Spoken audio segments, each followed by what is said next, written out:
Баршаңызға қайырлы күн. Бүгін біз үй жағдайында осындай өте дәмді хот-дог әзірлеп көреміз. Өте оңай әрі дәмді дайындалу жолымен бөлісетін боламын. Видеоны соңына дейін көріңіз. Ол үшін бізге ұн, сүт, су, ашытқы, жұмыртқа, сары май, қант және тұз қажет болады. Салмасына шұжықтар, ақжелкен және корей салатын қолдандым. Қалауыңыз бойынша қияр, қызанақ қолдануға болады.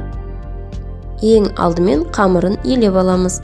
Сүт, су, ерітілген сары май, қант, тұз және ашытқымыз бен жұмыртқамызды салып, үстінен оның қосып отырып, араластырып илейміз. Сүтіміз бен суымыз жылы болуы қажет. Арнамызға тіркеліп, қоңырауды басып қой. Құрамын толықтай видеоның астына қалдырып кетемін. Бас кезінде қасықпен араластырып тұрамыз. Қамырымыз қоюланғанда қолмен илейміз. Ұнның мөлшері көбірек немесе кішкене азырақ болуы мүмкін. Қамырымыз дайын болғанша байқаймыз. Дайын болғанда қолымызға жабыспайтын болады. Қамырымызды ыдысқа салып, бетін жауып, жылы жерге 1 сағатқа қоямыз.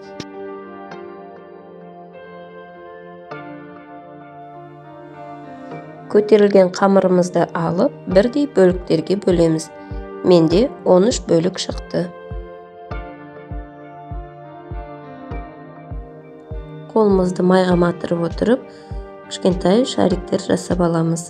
Бетін жылы жауып қоямыз, кеуіп қалмасы үшін. Және видеодағыдай етіп орап алуымызға болады.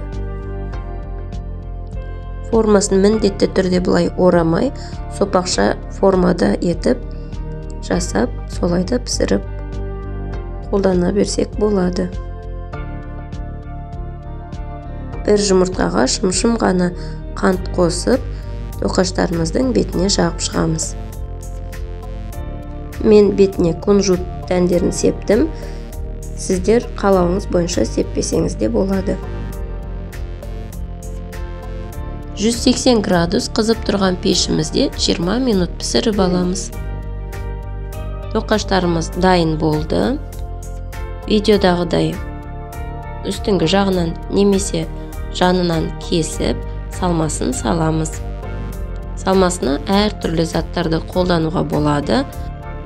Орам жапырақ салатын, қияр, қызанақ, немесе тек қана кетчуптың өзімен жағып, шұжығымызбен бірге жасап жей берсеңіз болады. Сіз қалай жасағанды ұнатасыз? Комментарийға жазып кетіңіз. Арнамызға тіркелуді ұмытпаңыз.